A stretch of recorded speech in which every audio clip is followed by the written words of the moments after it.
వైపు అవినాష్ రెడ్డి చిన్న పిల్లాడు నోట్లో వేలు పెట్టినా కొరకలేడు అని ముఖ్యమంత్రి జగన్మోహన్ రెడ్డి సర్టిఫికేట్ ఇచ్చేశారు. 39 ఏళ్ల వయసు, దాదాపు 6 అడుగుల ఎత్తున్న కడప వైసీపీ అభ్యర్థిని చిన్న పిల్లాడిని చేసేశారు. ఆయన జీవితాన్ని నాశనం చేస్తున్నారని కూడా వాపోయారు.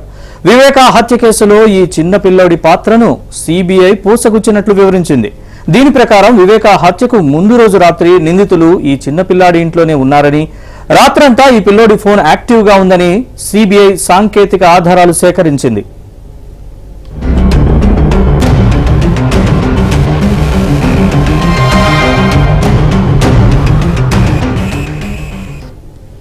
వివేకాపై పడిన గొడ్డలి వేటును గుండెపోటుగా మార్చడంలో ఈ చిన్న పిల్లోడు పాత్ర కీలకము అని సిబిఐ నిర్ధారించింది. రక్తపు మరకలను చెరిపివేయించడం నుంచి వివేక శరీరంపై గాయాలు కనపడకుండా కవర్ చేయించడం వరకు సాక్ష్యాధారాలు చెరిపే ప్రక్రియలో ఈ చిన్న పిల్లోడి పాత్ర ప్రధానము అని గుర్తించింది. దేశమంతా అనేక మంది నేతలను సిబిఐ వణికిస్తుండగా కడప గడపలో సిబిఐనే ఈ చిన్న పిల్లాడు వణికించారు. వివేక కేసు దర్యాప్తు అధికారిపైనే కడప పోలీసులు కేసు పెట్టేశారు.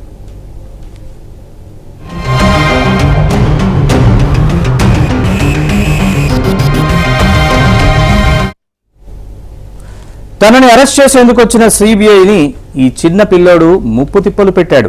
తల్లిని కర్నూలు ఆసుపత్రిలో చేర్పించి ఆసుపత్రి ముందు అనుచరుల్ని మోహరించి సిబిఐ అధికారులు అటువైపు రాకుండా చేశాడు. వివేక హత్య కేసులో ఈ చిన్న పిల్లాడిని అరెస్ట్ చేయలేక చేతులెత్తేసింది సిబిఐ. కాగితాలపై ఉత్తిత్తి అరెస్టు చూపించి బెయిల్పై పంపించేసింది. ఎందుకంటే చిన్న పిల్లాడు కదా. ఇదే అంశానికి సంబంధించి మరిన్ని అప్డేట్స్ మా కరెస్పాండెంట్ శ్రీనివాస్ అడిగి తెలుసుకుందాం. శ్రీనివాస్, అవినాష్ చిన్న పిల్లాడు, ఏ పాపం తెలియదు అని చెప్పేసి వెనకేసుకొస్తున్నారు జగన్. దీనికి సంబంధించి అయితే తీవ్ర విమర్శలు అయితే వ్యక్తమవుతున్నాయి. ఓవరాల్ గా అప్డేట్స్ ఏంటి? నీలిమ ఉమ్మడి కడప జిల్లాలో అటు పులివెందులతో సహా మొత్తం వైఎస్ కుటుంబంలో పొలిటికల్ వార్ అనేది ఇప్పుడు హాట్ టాపిక్ గా మారిందని చెప్పవచ్చు. ఎందుకంటే నిన్న పులివెందులో జరిగిన సంఘటనలకు సంబంధించి మనం దగ్గర నుండి చూసాము. గతంలో జరిగిన సంఘటనలకి నిన్న జరిగిన సంఘటనలకి చాలా తేడా ఉంది. అలాగే ఇక ప్రధానంగా వివేక హత్య కేసుకు సంబంధించి నిన్న ప్రసంగంలో జగన్ రెడ్డి మాట్లాడిన మాటలైతే చాలా విడ్డూరంగా ఉన్నాయని వెంటనే ఇద్దరు చెల్లెళ్ళు కూడా స్పందించారు. సో అవినాష్ ఒక చిన్నపిల్లాడు, అతనికి వివేక హత్య గురించి తెలియదు, చాలా చిన్నపిల్లాడు, కేవలం కొందరు కుట్ర పన్ని అతన్ని ఇరికించారు, వాళ్ళ ఫ్యామిలీని చిన్నపిల్లలు చేస్తున్నారని చెప్పి అవినాష్ కి ఇప్పటికీ సపోర్ట్ చేస్తున్నాడు తప్ప ఎవరు నిందితులు అనేది మొత్తం తెలిసి కూడా అతను మాట్లాడు విడ్డూరంగా అని చెప్పి ప్రతిపక్షాలు, విపక్షాలు, పులివెందుల జనం కూడా డిస్కస్ చేసుకుంటాం ప్రస్తుతం. అయితే దీనిపైన వెంటనే సునీత, నిన్న మనం వెంటనే అక్కడే ఉన్నాము, సునీత స్పందించారు, శర్మిల కూడా స్పందించారు. సో పిల్లోడైతే స్కూల్కి పంపాలి, మొత్తం ఆధారాలు సహా బయటకు తీసిన సాంకేతిక పరంగా మొత్తం అతను ఆ రోజు ఎంత యాక్టివ్ గా అతని సెల్ ఉండింది మొత్తం సాంకేతిక పరంగా బయటకు తీశారు. పిల్లోడైతే స్కూల్కి పంపాలి, అక్కడ ఎందుకు అట్లా మాట్లాడని చెప్పి సునీత వెంటనే స్పందించడం జరిగింది.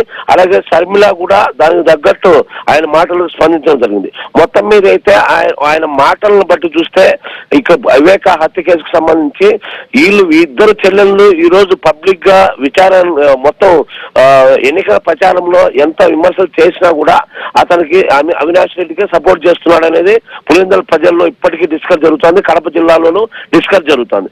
సో మొత్తం మీద అయితే జరిగినా కూడా నిందితులు వెనకేసుకొస్తాడు అనేది ఒక వాస్తవం అనేది కడప జిల్లా ప్రజల్లోనూ పులివెందుల ప్రజల్లోనూ తెలిసిపోయింది.